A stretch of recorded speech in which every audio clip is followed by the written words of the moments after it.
And you recently wrote a LinkedIn article about how the role of technology companies in society is changing. Talk to me a little bit more about how you see that changing.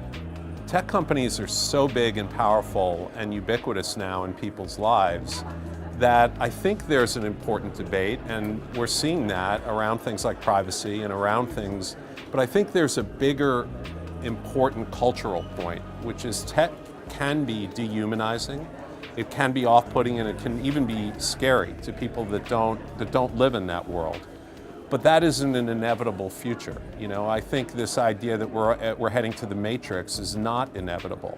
There's another side of tech, which is about people. It's platforms that enable people to connect in ways they've never been able to, like around their careers and jobs on LinkedIn, or like commerce on eBay, or like ride sharing. And that's the future that we see. The future we see is using very powerful technology not to replace people, but to enable people. And we want to be spokespeople of that future. And we are at the Milken Global Conference right now, where the theme is a world in transition. We've talked a lot about transition in this interview, but what is the single biggest transition you feel like the tech industry is facing right now? Regulation. I think that there was a period where technology was almost immune from any government scrutiny, and now we may be entering a period where the pendulum is swinging too far back.